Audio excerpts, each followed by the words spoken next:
I'm Catherine Cook, Executive Director, and I've got some tips for you about bachelorette parties and bridal parties. So, one of the most frequently asked questions is, how is a bachelorette passion party different than a regular passion party? For me, that answer is really simple. There's not any difference. Like, I conduct a bachelorette passion party exactly like I do my traditional party. I show 15 to 20 products. My presentation takes 30 to 40 minutes.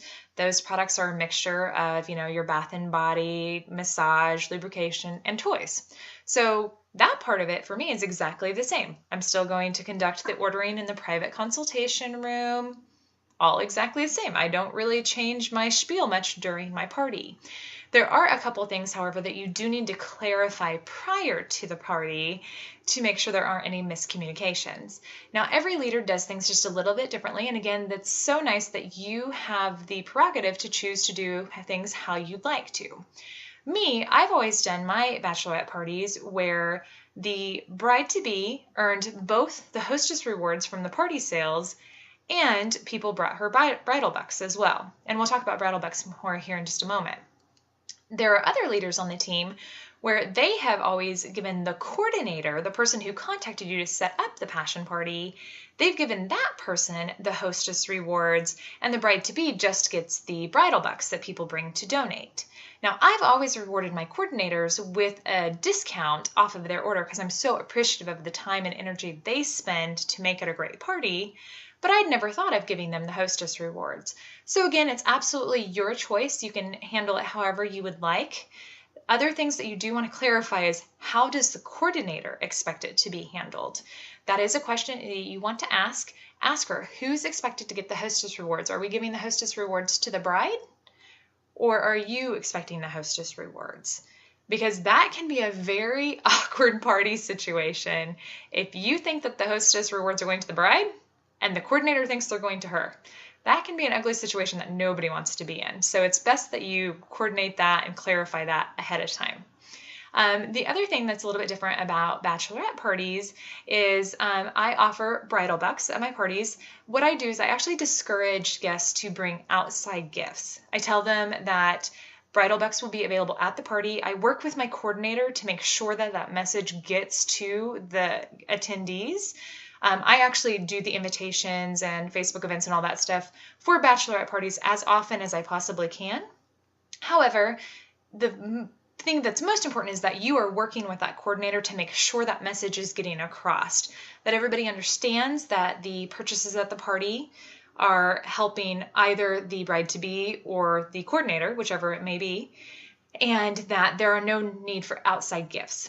And the way I kind of explained that to my coordinator is I said, here's the thing, if somebody's going to go to Cirilla's or Doc John's or something like that and spend $20 on gag gifts, really, the bride's probably not really ever going to use those things.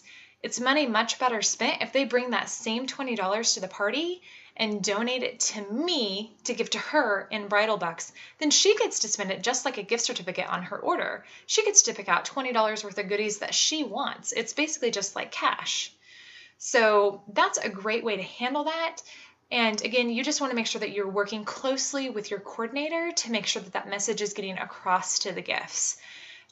Now, you'll have coordinators who say, oh, we've actually all donated money already to either get stuff with you, the consultant, or that they've already all gone in to get the bride some other type of gift. And that's totally fine. You just want to make sure you know that ahead of time so that you know what the guests are expecting, what the coordinator is expecting, what the bride's expecting.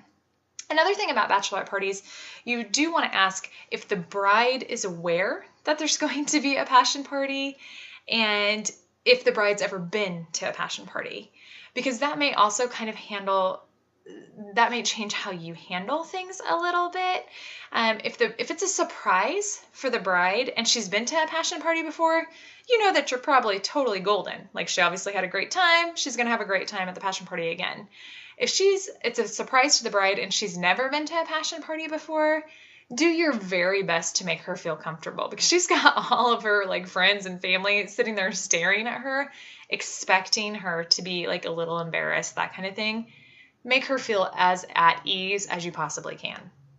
So back to the bridal bucks and that kind of thing. The way that I handle that is I either have the coordinator collect the bridal bucks ahead of time and get the money for those and bring it to me the day of the party, or I mention it actually a couple of times throughout my party presentation as well.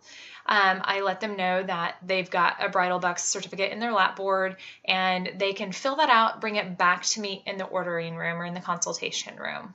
And I actually just will tack that on to their order.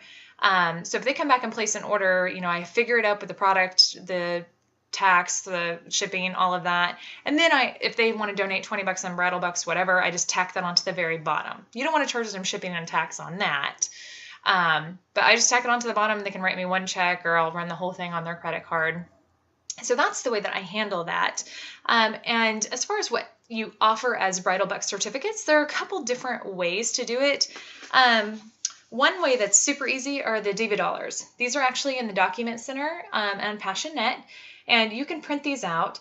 You'll notice mine actually put into paint, and I personalized them already with my name and phone number and all of that. And this area is left blank where you can put in like who it's from, how much it's for, that kind of thing. So you can print some of these out and take those with you. And another option, if you don't want to get super fancy, make your own. Like these are ones that I used to use that were on, I think I did them in Microsoft Word. I printed them out on a colored paper and I think I got 4 per page. And these ones were super easy. Again, it's got a line, it's got a little blurb about what exactly the bridal bucks are, how much it's for, and who it's from. And these are my most recent ones. These are ones actually I had made at Vistaprint. I think they're called rack cards. And with these, you've again got the little blurb about what exactly it's going to be used for, a place for the person's name, a place for the amount they've donated. And actually with this one, I have them flip it over and write a little tip or a well wish on the back. Now with all of these, no matter which ones they are, I give these to the bride. Like she gets these, so number one, she can write thank yous if she wants to. And so she has a memory of the people who gave her gifts and that kind of thing. It's really nice, especially the ones that have the well wishes on the back. That's something that she's going to want to keep. She's going to maybe want to scrapbook it. So another way that you can do that is I keep mine with me in the ordering room, and then I give them to her when she comes in to place her order. Another option for you is I've heard that some people use like the little Monopoly money. So they'll buy the like little $5 bills, $10 bills, whatever, and the person will come back and say they want to donate $10 in bridal bucks, and they'll give the hostess like a little bustier bag, or I'm sorry, the bride a little bustier bag to hold on to. They will take the little Monopoly money out after they've placed their order with me and, purchased the bridal bucks. I give them the Monopoly money. They go out and put it in her little bustier bag. So she has a little bustier bag full of Monopoly money when she comes back.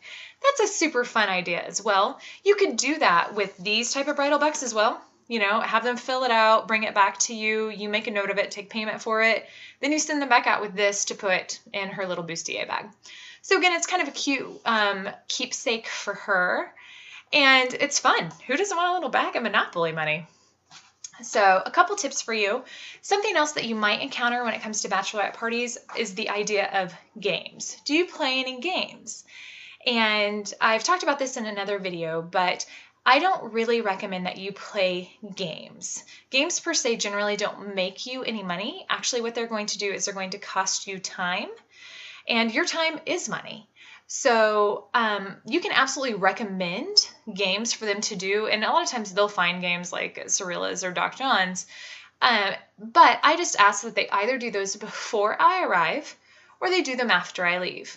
Because really, I can cater my presentation and my consultation room time to whatever time slot they want to give me. If they want to give me 2 hours, that's cool.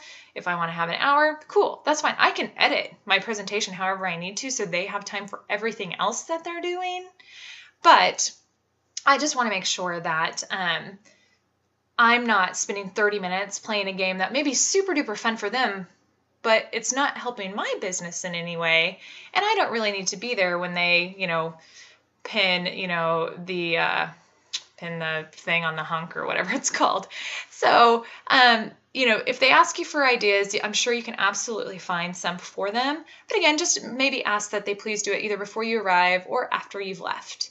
And that brings me to one final point. You do want to see if there is any type of timeline that you are supposed to be on for the bachelorette party.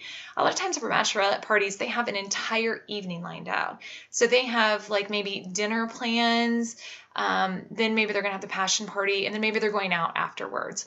Or in some cases, maybe they're going to dinner, they're going to have the passion party, and then maybe they're going to have like a stripper or something come in. I've actually personally only had strippers show up like at 2 bachelorette parties, but I do know that it can happen. So that is something that you want to work out with the coordinator ahead of time. What is the expected time frame? What other items are planned for the evening? And so that way if you are expected for the stripper to arrive like at 9 or something, you want to be out of there by 8:30. So you want to make sure that you start your presentation by 6:30 or 7, or cater it to however much time you've got in there. So you just want to make sure that you are not taking so long in your presentation or your consultation room that you're holding up any other plans they might have, whether it be a stripper or going out or a limo. So just keep that in mind. Double check what the timeline is, double check what the expectations are, and have fun. Make your bride feel super special. Make everybody laugh. It's great. Everybody wins. Bachelorette parties are the best type of party because everybody gets fun goodies for themselves. The bride gets free goodies.